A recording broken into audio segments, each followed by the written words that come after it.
Ladies and gentlemen, my name is TotalBiscuit. As you're probably aware, on the 25th of December 2015, we had what could be described as the Christmas caching catastrophe. On Christmas Day, in the afternoon Eastern Standard Time, for about 90 minutes, it was possible to access other people's personal information on Steam. The way that you would do this is by doing nothing more than actually accessing the Steam client, and you would be given a random username at the top of the page as opposed to yours. This would, in some cases, include actually changing the language of your Steam client. Clicking on that username would bring up that user's account information page. This page on Steam contains a number of pieces of personal information. Steam's account page displays some different information depending on your particular settings. Some of this information is very much not something that would be considered harmful if people were to know about it. This includes things such as licenses and product key activations and purchase history. While of course it can be considered somewhat intrusive to have your purchase history looked at by somebody else, it's not really information that could be used in any way to harm you. However, the account page also contains very personal, identifiable information. This information includes your real contact email address in full, as well as a very incomplete representation of your credit card number and your phone number. While I would absolutely make the argument that any personal information revealed by a company like this is too much personal information revealed, the question is, and this is the subject of some debate and conflicting reports, just how much personal information was made available during that 90-minute or so period when the system was compromised and not working correctly. This is the subject of some debate. If I head over to my account page right now on Steam, I am unable to see any personal billing information.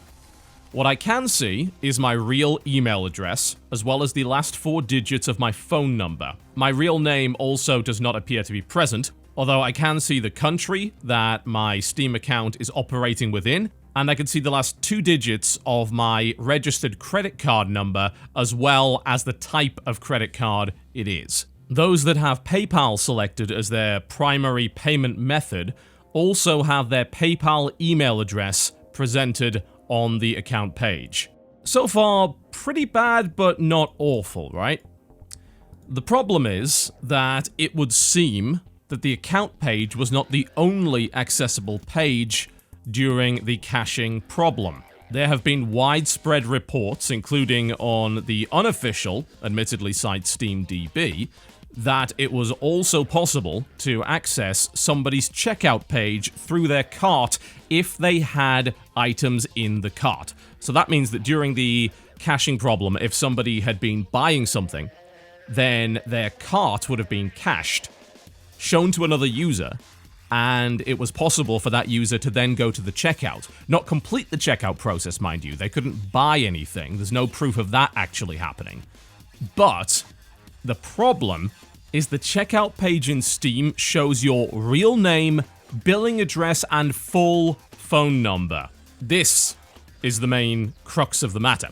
It is not the possibility that somebody bought games on your account. A wide variety of admittedly unofficial sources have said that the problem was strictly read-only. That means you could access certain pages, but you couldn't make any changes. This is the reason why the checkout page would have been inaccessible to anybody who got somebody's account that didn't already have something in the cart, because you couldn't add anything to the cart. You couldn't change the account in some way. That, again, is read-only. There's a great explanation on how caching works that I'm going to link in the description below this video. It's by a fellow named Tom Scott, and he knows his stuff. But to give you the sort of TLDR, the boiling down of this issue, caching is used to minimize data load on servers by displaying pages that don't necessarily need to be updated all the time. Every time a server has to work to check whether or not something is up to date and present you with the most up-to-date information, it's having to work a lot harder. So, obviously, to save processing power, bandwidth, and all that sort of thing, the caching system allows them to display just a carbon copy of a particular page, and the servers don't have to work quite as hard. This page is, for all intents and purposes, as a result, read-only, because it's technically not the real page. It's a cached version. It's a copy of the real page. The problem with Steam is that when you're logged into the client, you can't really use that caching system as much.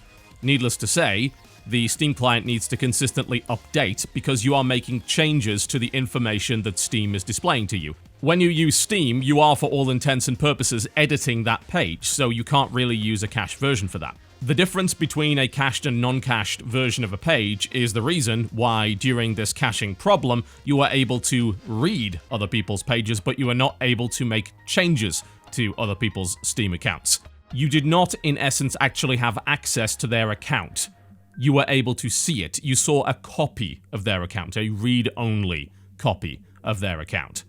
There are various claims of people going into other Steam accounts and deleting their personal information as an act of kindness in order to attempt to prevent that information from getting out in public. The problem is there's no proof that that ever happened. We're merely listening to people giving anecdotal evidence on the subject, and if Tom Scott and all of the other sources describing the caching issue are to be believed, which it seems like they are, and Valve has certainly not denied it, in fact they did confirm that there was a caching issue, then it seems like the idea of somebody buying games on your account or deleting your personal information or changing something is impossible. That's not the problem. During the whole process, of course, there was a big panic about a potential Steam hack. Of course there was. We weren't being given any information whatsoever from Valve. This is a highly unusual thing to happen, and naturally people are going to jump to conclusions. There were reports of a DDoS attack on the Steam servers, which were of course never confirmed. There were plenty of people misunderstanding what a DDoS actually is. A DDoS would not give you access to account information in that way. That's not what it does. It's a brute force attack to bring down servers, not compromise information. And there were all sorts of other theories and pieces of speculation and lots of misinformation that was being spread around. Now that we've let the dust settle for a few days, what I would have expected is for Valve to come out and properly explain what happened, as well as give an apology. This has not occurred. The only thing that Valve has said, in a short statement that they gave much later in the day, goes as follows. Steam is back up and running without any known issues. As a result of a configuration change earlier today, a caching issue allowed some users to randomly see pages generated for other users for a period of less than an hour. I do incidentally believe that that's not quite accurate. I think it was slightly more than an hour. Anyway, this issue has been since resolved. We believe no unauthorized actions were allowed on accounts beyond the viewing of cached page information, and no additional action is required by users. That's the sole statement that Valve has given up to this point. They also did not give it via any official channels. The Steam Twitter accounts did not give out this information. This information was not posted on the Steam client or any of Valve's official websites. Okay, so there's a few issues at play here. First, the information that was given in that statement. That information is confirmation that the issue was indeed a caching problem. It is also, in my view, a confirmation that it was an internal problem. Something that was caused by Valve themselves, not an external third party. I base this on the statement that they said, quote, verbatim, as a result of a configuration change earlier today, a caching issue allowed some users to randomly see pages generated for other users. So it wasn't the fault of a third-party hacker. It wasn't the fault of a third-party content delivery network or anyone that really works with Valve. It was Valve. It was Valve's fault. Explicitly their fault. Alright, so we now know what the issue is and whose fault it was. Now that we know this, we can safely say the following. Valve, what the hell are you doing? Firstly, let's be absolutely clear as to what happened here. On Christmas Day, Valve exposed personal information to random users for the period of about an hour. That personal information, in the case of those that had items in their cart ready to check out, included real name, billing address, and full phone number. In the case of those that did not have anything in their cart, it would appear that the information exposed was partial credit card information, partial phone number, country of residence, full email address, and in some cases, full PayPal-associated email address. Where exactly is the apology for exposing that information?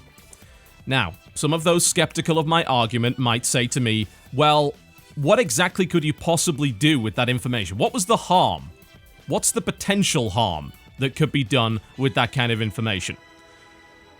Well, I'm going to forgive some people for not really understanding just how serious the action of doxing can be. For those that do not know what doxing is a term that describes the release to the public via the internet of identifying private information about a particular individual. The most severe forms of doxing, of course, would include things like credit card information. However, in the majority of cases of doxing, this is usually real name, phone number, and your residential address. Basically, it's telling the internet where you live, and in doing so, it's putting a target on your back. Exposing the residential information of somebody online can, of course, put them at risk of a variety of forms of real-life harassment. This can be as annoying and minor as black faxes or delivery of unwanted items such as pizza and all that sort of thing. This is potentially annoying and certainly life-disrupting, not to mention quite scary, but not necessarily that harmful. However, doxing can also be used in much more severe forms of harassment such as swatting. For those that don't know what swatting is, this is the action of calling a SWAT team to the house of the person in question, usually by calling the police department claiming to be a person inside the house with a weapon threatening to kill their family, or something along those lines. That's usually the way that swattings go down. Unfortunately, the way that police department regulations usually work is that when they receive a call like that with that specific kind of threat, they have to deploy a SWAT team in order to respond. They can't simply ignore it on the basis that if it's actually true, then somebody's family's getting killed, and they have to go out and stop them. That's the point, that they are there supposedly to serve and protect.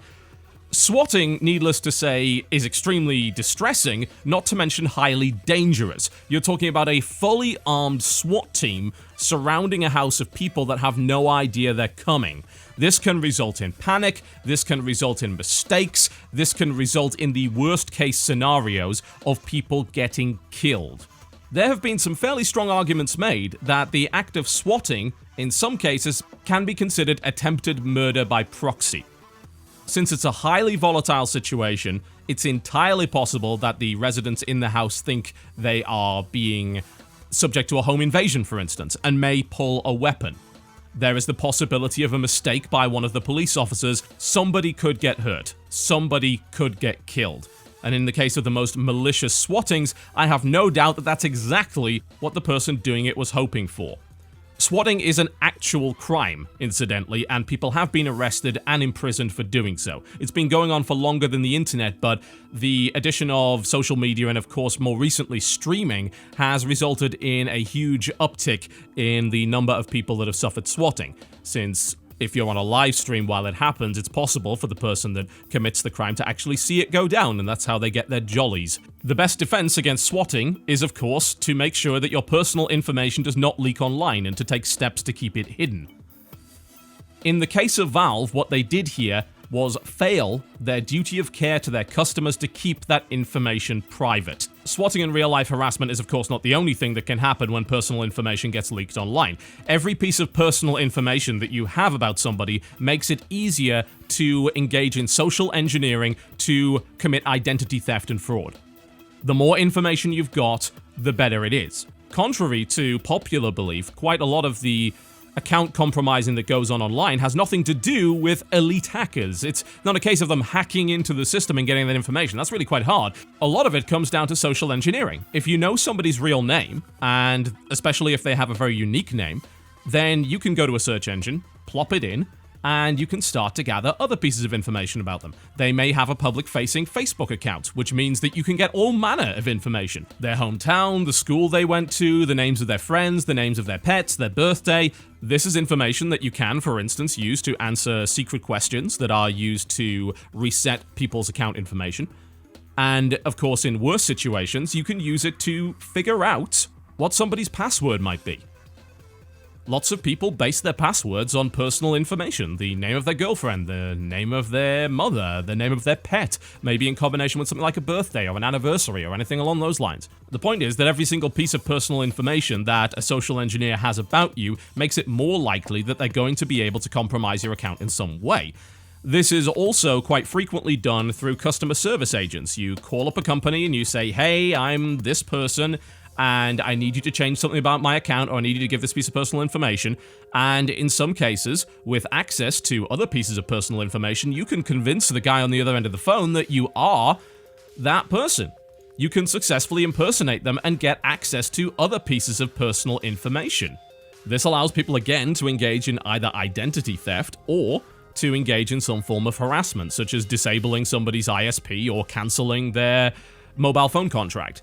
This is not an exhaustive list of what you can do with somebody's personal information, but I think, hopefully, I have demonstrated that this is not simply an issue of having your credit card information stolen.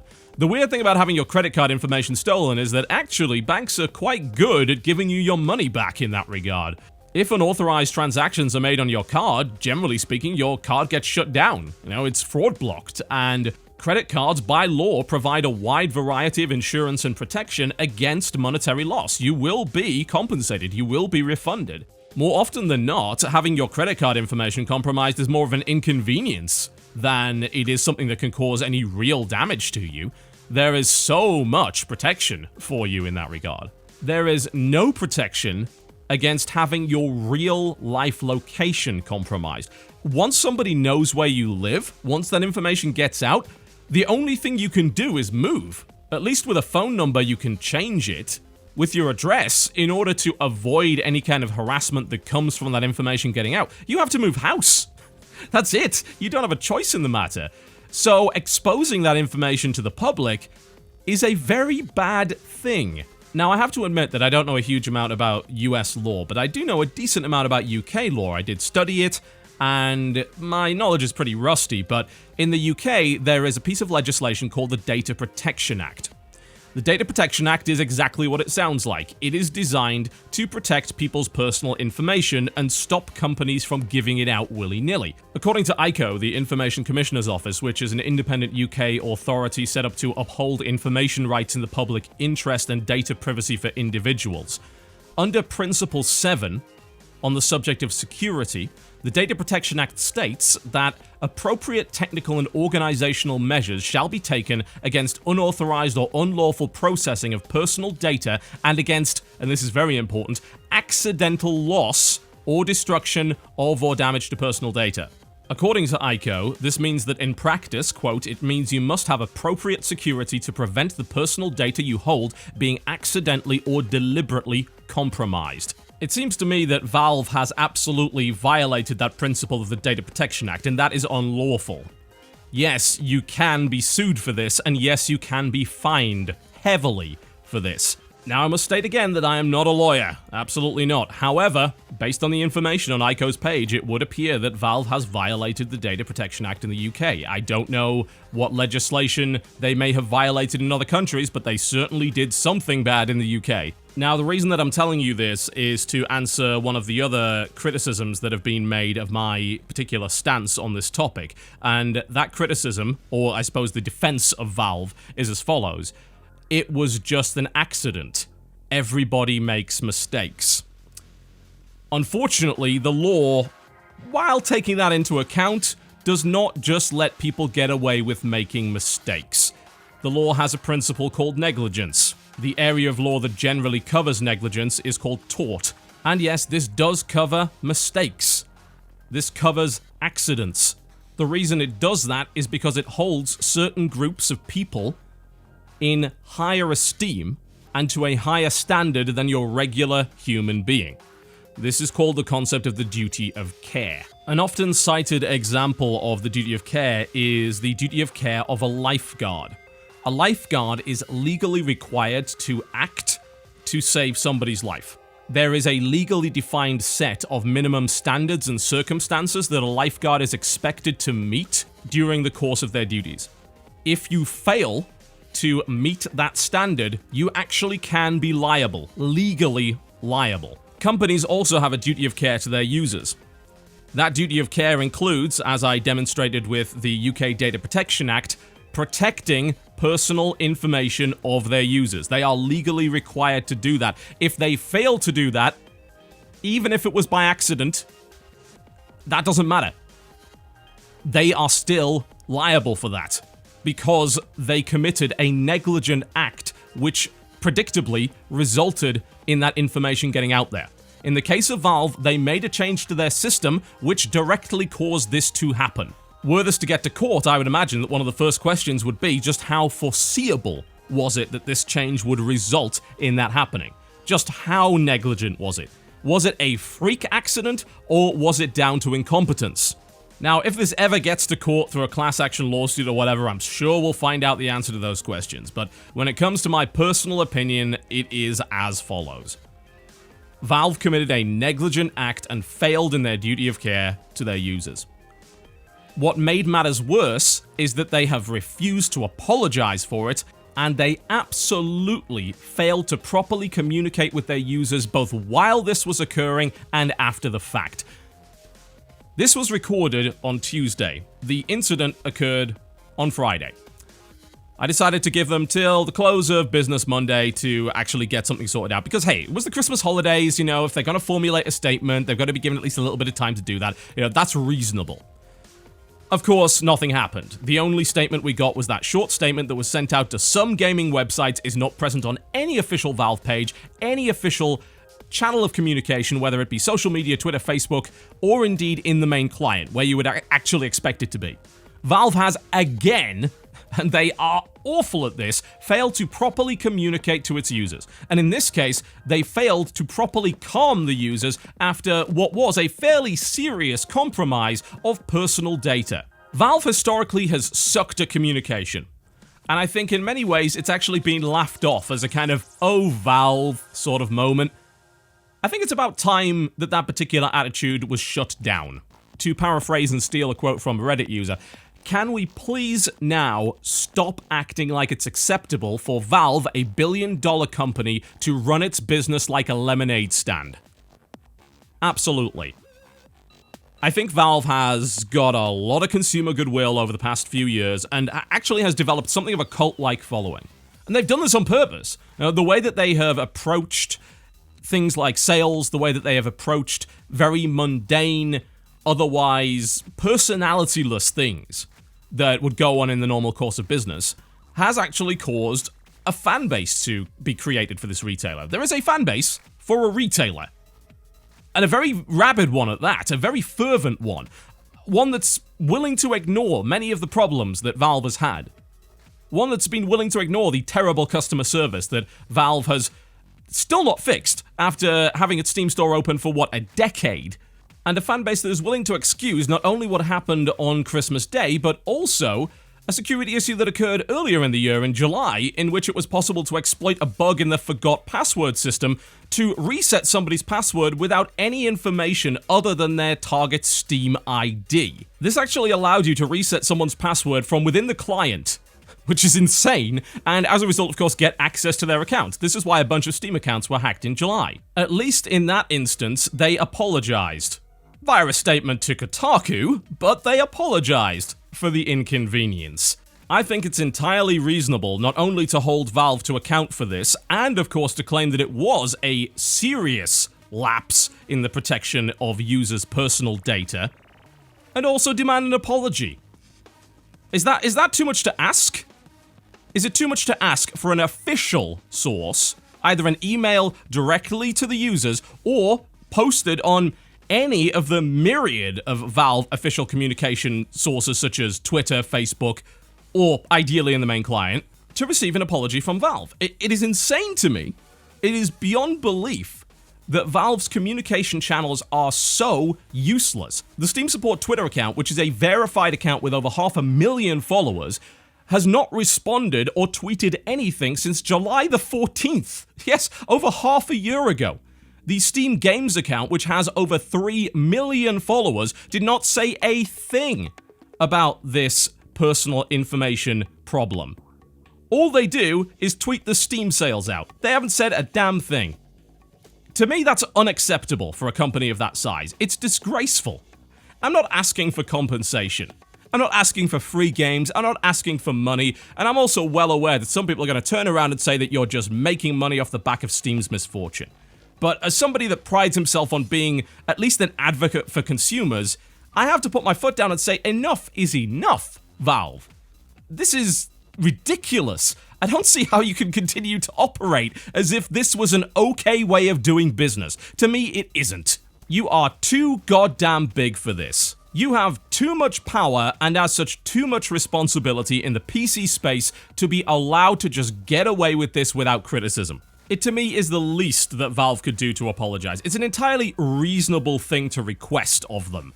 It's not a threat. It's not making unreasonable demands. It's simply asking for Valve to act like a responsible company. I have had quite enough of Valve stonewalling on pretty much every issue possible. It is time for Valve to stop sweeping their problems under the rug and hoping they go away. In 2016, I hope to see a Valve that addresses head-on the myriad problems that it has in terms of its business. Valve has built up a lot of consumer goodwill over the years, and you know what? They've been using it as a shield. I think that shield is done for. I think that some users at least have had quite enough of it, and they are done with giving Valve the benefit of the doubt. I am one of those people. I am done with giving Valve the benefit of the doubt. If even a single person, if even one person suffers real-life harassment, identity fraud, identity theft, or anything along those lines as a result of Valve's negligence, as a result of Valve's incompetence, as a result of Valve's failure to uphold its duty of care to its users, then that to me is a tragedy, and that is one more than is acceptable. You're damn right, I am legitimately angry about this. There is no pretending here, and if you don't understand after 26 minutes of me speaking on the subject as to why I'm pissed off about this, then consider that I have had friends subject to swatting and real-life harassment as a result of their personal information getting out. I've had friends who have had to move house because they have been consistently subjected to real-life harassment. It's scary, it's threatening, and in the case of swatting, it is potentially deadly. Personal information is no bloody joke. I can empathize with those that don't necessarily see why, because they have not been subject to the consequences of having that information leaked online, or that they believe they're just kind of too small to be noticed. You know, they're not an internet celebrity or, you know, a real celebrity that would be made a target, but I think that you have to, in kind, at least empathize with those that are more concerned about that, and also realize that this stuff happens to regular people all the time. You simply don't hear about it as much. Valve, I have one simple request. Please, get your shit together. I'll see you next time.